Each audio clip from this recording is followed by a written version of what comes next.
आज के इस वीडियो में हम लोग class 12 physics Bihar board VVI जो ऑब्जेक्टिव का सीरीज कर रहे थे उसमें हम लोग सेट 6 देखने वाले हैं। तो चलिए हम लोग स्टार्ट करते हैं। आपका फर्स्ट क्वेश्चन है, वायु में स्थित इकाई धन आवेश से निकलने वाले संपूर्ण विद्युत फ्लक्स का मान होता है। देखिए, आपको इकाई धन आवेश मतलब आवेश का वैल्यू कितना दे दिया है, इकाई 1 कूलम को बोलते हैं। इकाई मीन्स 1, ठीक है। तो इकाई धन आवेश है तो फ्लक्स कितना होगा, तो मान लीजिए फाई इक्वल टू गॉस के नियम से फ्लक्स बराबर क्या होता है, क्यू अपॉन में एप्सिलॉन नॉट। यहाँ से क्यू का वैल्यू कितना दे दिया हुआ है, 1 दे दिया हुआ है अपॉन में एप्सिलॉन नॉट। तो फाई क्या आया, 1 अपॉन में एप्सिलॉन मीन्स विद्युत फ्लक्स का आया 1 अपॉन में एप्सिलॉन नॉट। इसको सॉल्व कीजिएगा तो एप्सिलॉन नॉट के पावर -1 हो जाएगा, यही आपका विद्युत फ्लक्स होगा। तो इसका आंसर ऑप्शन बी हो जाएगा, ठीक है। अगला क्वेश्चन देखिए, विद्युत विभव की बीमा है। तो विद्युत विभव किसको कहते हैं, तो प्रति एकांक आवेश को अनंत से किसी बिंदु तक लाने में किए गए कार्य को विद्युत विभव कहते हैं। इसका मात्रक जो होता है वो वोल्ट होता है, ठीक है। दूसरा का मात्रक जो होता है क्या लिख सकते हैं, इसका ऐसा ही मात्रक तो वोल्ट होता है और दूसरा मात्रक कार का मात्रक जूल अपॉन में आवेश का मात्रक कूलम, तो जूल प्रति कूलम भी इसको कहते हैं। चलिए इसका बीमा देखना है अभी, बीमा, ठीक है। विद्युत विभव का बीमा देखिए, कार का बीमा होता है m² T इनवर्स 2 अपॉन में आवेश का AT। इसको सॉल्व कीजिएगा तो m का m रहेगा, L² रहेगा, T ऊपर जाएगा तो T इनवर्स 3 हो जाएगा और A ऊपर जाएगा तो A इनवर्स हो जाएगा, ठीक है। A ऊपर गया तो A इनवर्स। तो बीमा क्या आ गया आपका, ML² T inverse 3 A inverse, ML² T inverse 3 A inverse. इसका आंसर ऑप्शन ए हो जाएगा। अगला क्वेश्चन, दो संधारित्र जिनमें प्रत्येक की धारिता C है, श्रेणी क्रम में जुड़े हैं, उनकी तुल्य धारिता होगी। तो देखिए, दो संधारित्र है जिसको हम लोग किस में जुड़े हैं, श्रेणी क्रम में जुड़े हैं, जिसकी धारिता समान है, C1 भी C है, C2 भी C है। तो श्रेणी क्रम का फॉर्मूला क्या होता है, 1 अपॉन में C तुल्य इक्वल टू 1 अपॉन में C1 प्लस 1 अपॉन में C2। तो 1 अपॉन में C तुल्य जो क्या आ जाएगा, एलसीएम लीजिएगा तो पहले तो वैल्यू रख दीजिए, C1 भी CA है और C2 भी C है, ठीक है। एलसीएम क्या हो जाएगा C, तो 1 प्लस 1। तो यहाँ से क्या आया, यहाँ से आपका आया कि 1 अपॉन में C तुल्य क्या आ जाएगा, तो 2 अपॉन में C।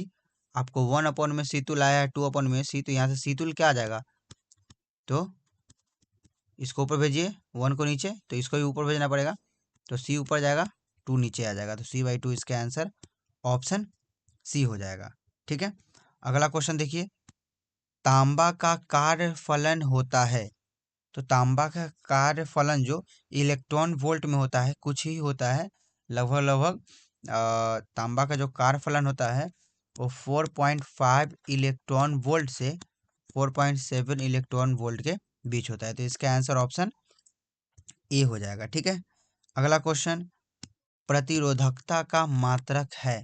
प्रतिरोधकता जिसको हम लोग रो कहते हैं, इसकी फार्मूला क्या होती है, R/A अपॉन में L। इसका मात्रक देखना है, क्या देखना है, मात्रक। तो R का मात्रक ओम होता है, क्षेत्रफल का मात्रक मीटर स्क्वायर अपॉन में लंबाई का मात्रक मीटर। 1 मीटर से 1 मीटर कट गया, ये हुआ ओम मीटर। तो प्रतिरोधकता का मात्रक क्या आया, ऐसा मात्रक ओम मीटर, ठीक है। अगला क्वेश्चन देखिए, क्या है, धारावाही चालक के अंदर इलेक्ट्रॉन की गति होती है। तो धारावाही चालक की जो इलेक्ट्रॉन की गति होती है वो आपका अपसरित होती है, जिसको हम लोग ड्रिफ्टिंग कहते हैं, ठीक है। जो ड्रिफ्टिंग और चालक के बीच जो संबंध होता है, मतलब धारा और इलेक्ट्रॉन के गति के बीच जिसको हम लोग बोलते हैं इलेक्ट्रॉन का वेग वी डी अनुगमन वेग, ठीक है। उसका बीच संबंध जो होता है formula I equal to n e A v d हो जाता है, ठीक है। ये हो जाता है, यहीं से हम लोग वी डी बराबर भी लिख सकते हैं आई इक्वल टू एन ई ए, ठीक है। तो ये आपका फार्मूला हुआ, संबंध होता है, ठीक है। चलिए अगला क्वेश्चन, किलोवाट घंटा किसका मात्रक है? तो किलोवाट घंटा आपका ऊर्जा का मात्रक है, ठीक है। शक्ति का मात्रक वाट होता है, बल आघूर्ण का मात्रक न्यूटन मीटर होता है, ठीक है, न्यूटन मीटर, जिसको बल आघूर्ण का फॉर्मूला होता है बल गुणा लंबवत दूरी, ठीक है। धारा का मात्रक एम्पियर होता है, ठीक है। ऊर्जा, किलोवाट घंटा ऊर्जा का मात्रक होता है। ऊर्जा का मात्रक और भी देखें क्या होता है, जूल होता है। ऊर्जा का मात्रक और भी होता है, इलेक्ट्रॉन वोल्ट होता है, ठीक है। अगला क्वेश्चन, विद्युत परिपथ की शक्ति होती है, तो विद्युत परिपथ की शक्ति तीनों हम लोग देखते थे, क्या है वो, P इक्वल टू क्या होता है, P इक्वल टू क्या ध्यान में आ रहा है कुछ? विद्युत परिपथ की शक्ति P equal to I square, क्या होता था, आई स्क्वायर आर, एक होता है P equal to V I, ये भी होता है एक P equal to I square R, एक और भी होता है P equal to V square upon में आर। ये तीनों आपका विद्युत परिपथ की शक्ति है। तो देख लीजिए इसमें से ये ऑप्शन दिख रहा है, तो लगा दीजिए, ऑप्शन ए हो जाएगा इसका आंसर, ठीक है। ऑप्शन क्या हो जाएगा, ए हो जाएगा। अगला क्वेश्चन देखिए, चुंबकीय क्षेत्र की तीव्रता है, चुंबकीय क्षेत्र की नहीं सॉरी विमा है, चुंबकीय क्षेत्र की विमा है। तो सबसे पहले चुंबकीय क्षेत्र का फॉर्मूला पता होना चाहिए, क्या होता है, दो तीन फॉर्मूला होता है, F equal to q v v sine theta, ठीक है, q v v sine theta. यहाँ से हम लोग चुंबकीय क्षेत्र निकाल सकते हैं, बी बराबर क्या आ सकता है, बी बराबर क्या आ जाएगा, एफ अपॉन में क्यू भी साइन थीटा। ये भी फार्मूला बन सकता है कि नहीं। यदि धारावाही तार में जो चुंबकीय क्षेत्र उत्पन्न होता है वो क्या होता है, म्यू नॉट आई अपॉन में 2 पाई आर, ये भी होता है। चुंबकीय क्षेत्र का मात्रा क्या होता है, टेस्ला होता है। सीजीएस मात्रा क्या होता है, चुंबकीय क्षेत्र का सीजीएस मात्रक गॉस होता है, ठीक है। एक और भी मात्रक होता है वेबर प्रति मीटर स्क्वायर। तो आपको बीमा बताना है असल में, ठीक है। तो बीमा आप लोग यहाँ से निकाल सकते हैं, ठीक है। निकालने का भी तरीका है, हम तो कहते हैं याद करके ही रखिए। एफ जैसे इसका निकालना है तो साइन का थीटा का तो बीमा कुछ होगा नहीं।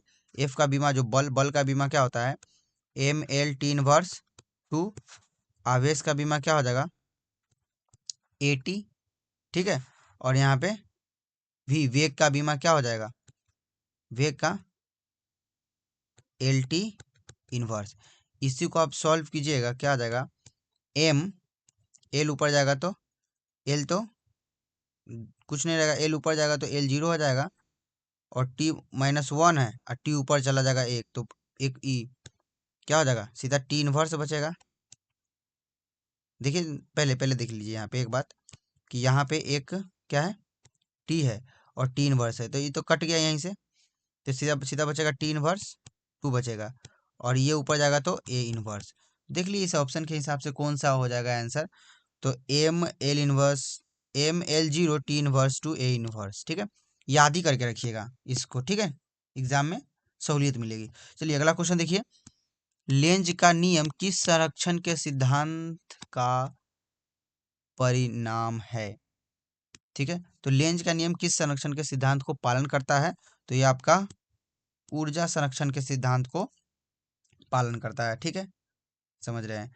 अगला क्वेश्चन देख लीजिए, प्रेरणिकीय प्रतिघात एक्सेल का मान होता है, तो प्रेरणिकीय प्रतिघात जो होता है एक्सेल, इसका जो मान होता है ओमेगा एल होता है, या यहाँ से ये नहीं होके ये भी लिखा जा सकता है, ओमेगा मतलब एक्सेल इक्वल टू ओमेगा का वैल्यू होता है 2 पाई एफ एल, ठीक है।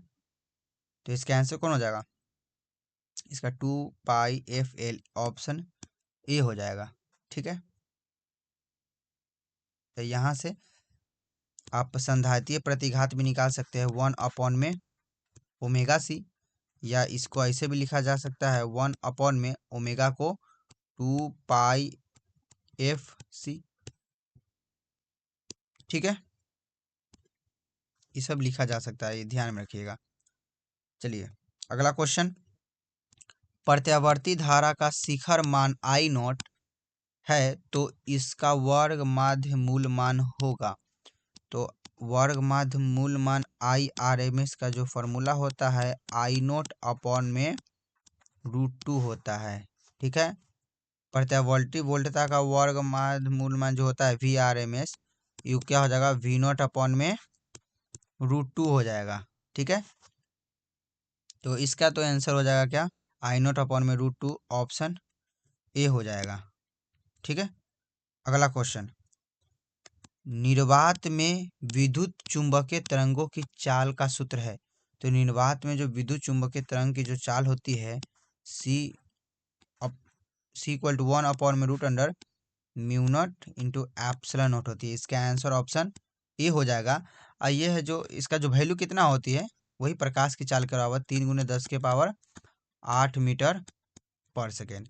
कभी कभी ये भी आता है विद्युतीय क्षेत्र और चुंबकीय क्षेत्र का अनुपात कितना होता है, तो ये प्रकाश की चाल के बराबर होती है 3 × 10⁸ मीटर, 3 × 10⁸ मीटर पर सेकेंड। ठीक है, ये भी होती है। कभी कभी इसका बीमा भी पूछ लिया जाता है, कभी कभी इसका मात्रक भी पूछ लिया जाता है, E/V का मात्रक, तो वही मीटर पर सेकेंड होती है मात्रक। ठीक है, कभी कभी B/E पूछ लेता है, चुंबकीय क्षेत्र और विद्युतीय क्षेत्र। ठीक है, तो इसका वैल्यू 1/C, ध्यान में रखना है इस बात को। चलिए अगला क्वेश्चन, किसका अपवर्तनांक सबसे अधिक होता है। ऑप्शन दिया हुआ है, तो सबसे ज्यादा अपवर्तनांक आपका किसका हो जाता है, हीरा का होता है। कितना होता है हीरा का अपवर्तनांक, तो 2.42 हो जाता है। कांच का अपवर्तनांक कितना होता है, तो 1.52 हो जाता है। पानी का अपवर्तनांक कितना होता है, तो 1.33 हो जाता है। ठीक है, चलिए अगला क्वेश्चन क्या है, एक अवतल दर्पण की फोकस दूरी 20 सेंटीमीटर है, इसकी वक्रता त्रिज्या होगी। देखिए अवतल दर्पण की फोकस दूरी आपको दे दिया हुआ है 20 सेंटीमीटर। ठीक है, तो इसकी आपकी वक्रता त्रिज्या आपको पूछ रहा है कितना होगा। तो बहुत आसान सा है, फॉर्मूला F = क्या होती है, फॉर्मूला फोकस दूरी वक्रता त्रिज्या की आधी होती है, ये फॉर्मूला पढ़े होंगे। तो यहीं से क्या हो जाएगा, R = 2F, वैल्यू रख दीजिए, आंसर आ जाएगा। तो 2 × F का वैल्यू 20, तो R = क्या हो जाएगा, 20 दूनी 40 सेंटीमीटर, ऑप्शन सी इसका आंसर हो जाएगा। चलिए अगला क्वेश्चन, निकट दृष्टि दोष दूर करने के लिए कौन सा लेंस उपयोग होता है। तो निकट दृष्टि दोष को हम लोग दूर करने के लिए अवतल लेंस का उपयोग करते हैं। ठीक है, उत्तल लेंस का यूज हम लोग कहाँ करते हैं, तो उत्तल लेंस का हम लोग यूज दूर दृष्टि दोष में करते हैं। किसमें, दूर दृष्टि दोष के निवारण में। ठीक है, दूर दृष्टि दोष के निवारण में बेलनाकार लेंस का उपयोग हम लोग कहाँ करते हैं, तो बेलनाकार को हम लोग करते हैं अबिंदुकता दोष में, अबिंदुकता दोष में। द्विफोकल लेंस का हम लोग यूज कहाँ करते हैं, तो जरा दूरदर्शिता में, जरा दूरदर्शिता में। ठीक है, चलिए अगला क्वेश्चन देख लेते हैं क्या है, कांच से हवा में जाने वाले प्रकाश का क्रांतिक कोण किस रंग के लिए न्यूनतम होगा। देखिए कांच से हवा में प्रकाश जा रहा है तो क्रांतिक कोण किस रंग के लिए ज्यादा होगा। ठीक है, क्या है, न्यूनतम है, सॉरी, किसके लिए न्यूनतम होगा, तो इसका जो आंसर होता है बैगनी, बैगनी के लिए सबसे न्यूनतम होता है क्रांतिक कोण। ठीक है, अधिकतम किसके लिए, तो लाल रंग के लिए। क्रांतिक कोण का फॉर्मूला ही होता है sin IC = 1/n, मीन्स जिसका अपवर्तनांक, अपवर्तनांक, ठीक है, जिसका अपवर्तनांक ज्यादा होगा उसका क्रांतिक कोण उतना ही कम होगा। तो अपवर्तनांक बैगनी का जो होता है, बैगनी का अपवर्तनांक सबसे ज्यादा होता है। ठीक है, सब रंगों से सबसे ज्यादा। ठीक है, सबसे कम किसका होता है? लाल रंग का होता है। लाल रंग का तरंग दैर्घ्य सबसे ज्यादा होता है, जबकि बैगनी का तरंग दैर्घ्य सबसे कम होता है। ठीक है, 18 नंबर देख लीजिए। 18 नंबर क्वेश्चन है, व्यतिकरण फ्रिंज की चौड़ाई बीटा का सूत्र होता है। तो व्यतिकरण फ्रिंज की चौड़ाई का जो सूत्र होता है बीटा इक्वल टू वो हो जाता है लेमडा डी अपॉन में डी। ठीक है, तो इसका आंसर ऑप्शन ए हो जाएगा। ठीक है, अगला क्वेश्चन, प्रकाश की किरण जब एक माध्यम से दूसरे माध्यम में जाती है तो क्या नहीं बदलती है? तो देखिए, आवृत्ति एक ऐसा है, ठीक है, वो एक माध्यम से दूसरे माध्यम में प्रकाश जाने पर नहीं बदलती है। इसका आंसर ऑप्शन सी हो जाएगा। अगला क्वेश्चन देखिए, बूस्टर का नियम है। तो बूस्टर का जो नियम होता है, ठीक है, वो क्या हो जाता है? P equal to 10 IP। ठीक है, बूस्टर का नियम क्या है? 10 IP हो जाएगा। इसका आंसर ऑप्शन ए हो जाएगा। बूस्टर का जो नियम है वो किसके लिए लागू होता है? किससे रिलेटेड है? ध्रुवन से रिलेटेड। ठीक है, चलिए अगला क्वेश्चन, इलेक्ट्रॉन का विशिष्ट आवेश होती है। तो इलेक्ट्रॉन का जो विशिष्ट आवेश होती है 1.76 गुने 10 के पावर कितना हो जाती है? 10 के पावर कितना? 11। 10 के पावर 11 कूलम प्रति केजी होता है। असल में विशिष्ट आवेश क्या है? तो हम क्या है, ई अपॉन में एम, मतलब इलेक्ट्रॉन का आवेश अपॉन में इलेक्ट्रॉन का द्रव्यमान से भाग देते हैं तो विशिष्ट आवेश आ जाती है। तो इसका आंसर ऑप्शन ए हो जाएगा। इलेक्ट्रॉन का आवेश कितनी होती है? तो 1.6 गुणे 10 के पावर माइनस 19 कूलम। ठीक है, इलेक्ट्रॉन का द्रव्यमान क्या होती है? 9.106 गुणे 10 के पावर माइनस 31 केजी। इलेक्ट्रॉन का खोज किसने किया था? तो जे थॉमसन ने किया था। किसने किया था? J Thomson. तो जे थॉमसन ने किया था। अगला क्वेश्चन, फोटोन का संवेग होता है। तो फोटोन का जो संवेग होता है P equal to H upon में लेमडा हो जाती है। ठीक है, या यहाँ से भी हो सकती है P equal to E upon में C भी हो सकती है, या भी लिख सकते हैं P equal to H nu upon में C भी लिखा जा सकता है। ठीक है, यहाँ प्लांक H क्या है? प्लांक कांस्टेंट है। C क्या है? प्रकाश की चाल है। ठीक है, लेमडा तरंग दैर्घ्य है। समझ रहे हैं बातों को? तो H का जो वैल्यू होता है वो कितना होता है प्लांक कांस्टेंट का? तो यह जाता है 6.626 गुने 10 के पावर माइनस 34 जूल सेकेंड। इसका ठीक है, ये मान होता है। तो इस क्वेश्चन का जो आंसर कौन हो जाएगा? H अपॉन में लेमडा, ऑप्शन ए सही हो जाएगा। अगला क्वेश्चन, हाइड्रोजन परमाणु में इलेक्ट्रॉन की न्यूनतम कोणीय संवेग होती है। तो हाइड्रोजन परमाणु में इलेक्ट्रॉन की न्यूनतम कोणीय संवेग देखते हैं। देखिए, कोणीय संवेग क्या होता है? इसका फॉर्मूला NH अपॉन में 2 पाई होता है। लेकिन इलेक्ट्रॉन सबसे पहली कक्षा में होती है n इक्वल टू 1 हो जाती है, तो ये न्यूनतम कोणीय संवेग दर्शाता है।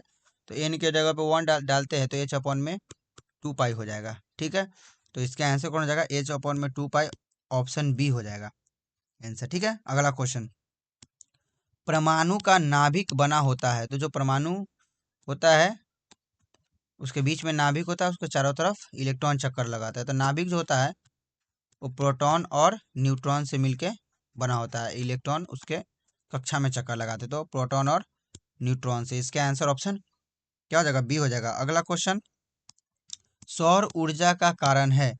तो सौर ऊर्जा का जो कारण होती है वो आपका नाभिकीय संलयन होती है। क्या हो जाती है? नाभिकीय संलयन। इसका आंसर ऑप्शन बी हो जाता है। इससे रिलेटेड और भी पूछता है कि नाभिकीय विखंडन कहाँ पे हो जाता है? तो ये परमाणु बम में, परमाणु बम जो होती है उसमें नाभिकीय विखंडन की प्रक्रिया होती है। एक होती है हाइड्रोजन बम। ठीक है, हाइड्रोजन बम जो होती है उसमें नाभिकीय संलयन भी होती है। ठीक है, नाभिकीय संलयन। तो यहाँ से नाभिकीय और नाभिकीय विखंडन, नाभिकीय संलयन में दोनों में अंतर याद कर लीजिएगा। ठीक है, अगला क्वेश्चन क्वेश्चन है, n प्रकार के अर्धचालक में बहुसंख्यक आवेशवाहक होते हैं। तो n प्रकार के अर्धचालक में जो बहुसंख्यक आवेशवाहक होते हैं वो आपका इलेक्ट्रॉन हो जाते हैं। ठीक है, अब यहाँ पे n टाइप सेमीकंडक्टर जो होती है, n type semiconductor, n type semiconductor में हम लोग किसका ग्रुप 15 के तत्व को डोपिंग करते हैं, ग्रुप 15 के तत्व को, जिसको हम लोग पंच संयोजी कहते हैं। क्या कहते हैं? पंच संयोजी। और p टाइप सेमीकंडक्टर जो होती है, इसमें जो आवेश वाहक होती है वो होल होती है। क्या होती है? होल। इसमें हम लोग ग्रुप 13 के तत्व को, ग्रुप 13 के तत्व को, जिसको हम लोग त्रिसंयोजी कहते हैं, त्रिसंयोजी, इसका डोपिंग करते हैं। ठीक है, अगला क्वेश्चन देखिए। p क्या है? p प्रकार के अर्धचालक में अशुद्धि मिलाई जाती है। तो p प्रकार के जो सेमीकंडक्टर होती है उसमें हम लोग ग्रुप किसका? तो ग्रुप 13 के, ग्रुप 13 के मीन्स त्रिसंयोजी, त्रिसंयोजी तत्व को मिलाते हैं। तो इसका आंसर ऑप्शन बी हो जाएगा। अगला क्वेश्चन देखिए। बूलियन व्यंजक a dot b equal to 0 किस गेट के लिए सत्य है? यदि a equal to 1, b equal to 0 आ जाए। देखिए y equal to a into b, ठीक है, वैल्यू इसका 0 आया है। तो देखिए a के जगह पे कितना डालिए है? 1 लिखे हैं, और b के जगह पे कितना? b के जगह पे 0 डाले हैं। तो मल्टीप्लिकेशन करने के बाद 0 आ रहा है, तो ये आपका एंड गेट में ही आएगा। ठीक है, ऑप्शन ए हो जाएगा। और गेट का जो बुलियन व्यंजक होता है y equal to a plus b हो जाता है। ठीक है, नॉट का होता है y इक्वल टू a बार हो जाता है।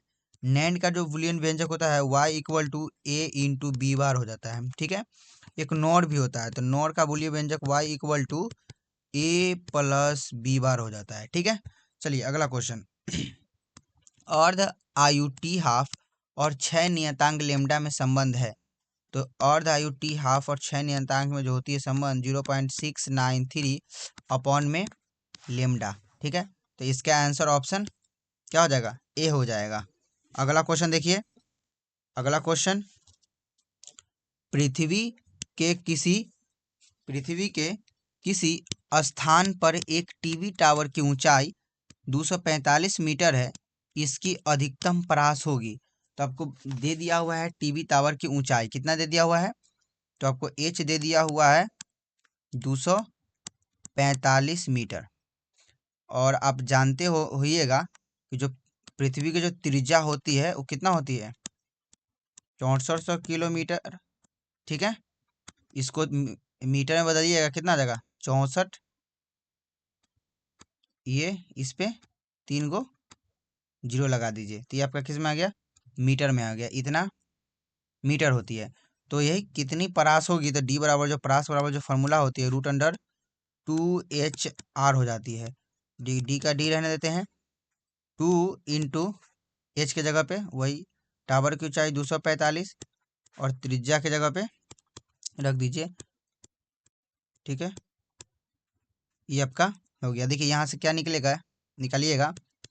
तो एक तो तरीका है, मल्टीप्लिकेशन करा दीजिए 2 से। इसमें 5 दूनी 10 के 0 हो जाएगा, हासिल 1, 4 दूनी 8, 1 9 और 2 दूनी 4, कितना हो जाएगा? ये 490 आया।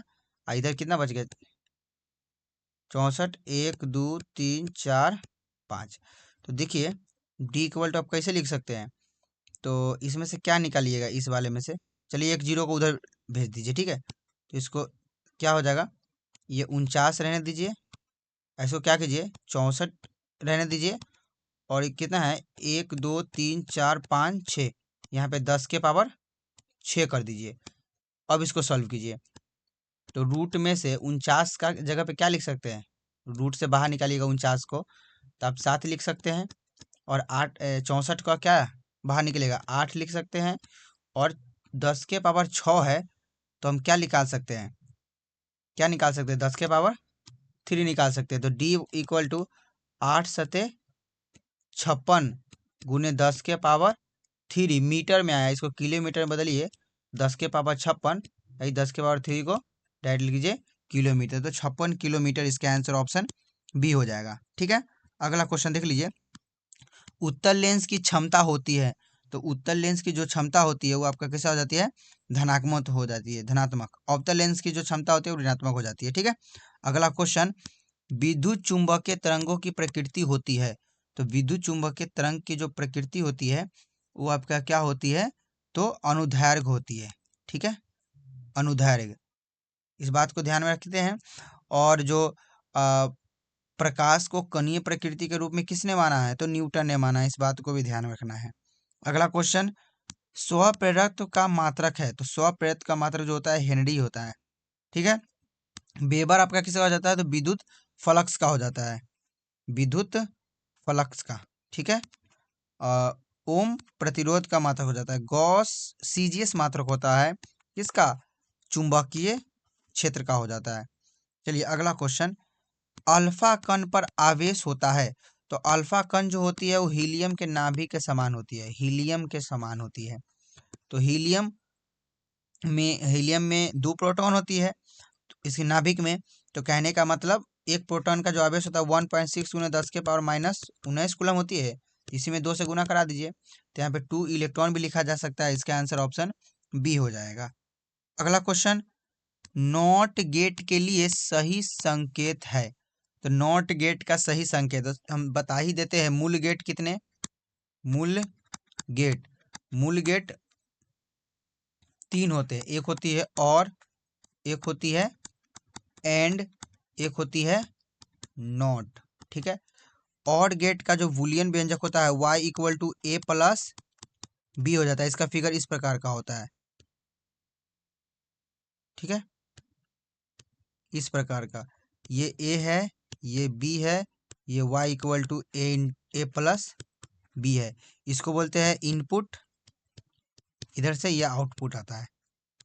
ठीक है, अब एंड गेट का देख लीजिए, एंड गेट का जो क्या है, बूलियन व्यंजक है y equal to a into b है, इसका देखिए फिगर इस प्रकार का होता है, डी टाइप का।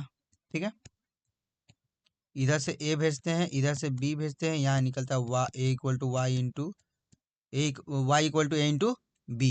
ये क्या है, इनपुट है, ये क्या है, आउटपुट है। ठीक है, नोट का देख लिए, तो नोट का जो हो जाए बूलियन व्यंजक y इक्वल टू a बार होता है। ठीक है, अब ये त्रिभुज टाइप का होता है, इस पे एक ये छोटा सा गोला होता है। ठीक है, तो यहाँ से ये भेजते हैं तो ये निकलता है y इक्वल टू a बार। तो यही पे बताया है कि नॉट गेट बूलियन के सही संकेत क्या होता है, त्रिभुज के आगे छोटा सा गोला, तो इसका आंसर ऑप्शन ए हो जाएगा। ठीक है, अगला क्वेश्चन, तो चलिए आपका 35 क्वेश्चन क्या हुआ, समाप्त हुआ। तो हम लोग इस वीडियो में इतना ही तक रहने देते हैं। वीडियो देखने के लिए धन्यवाद।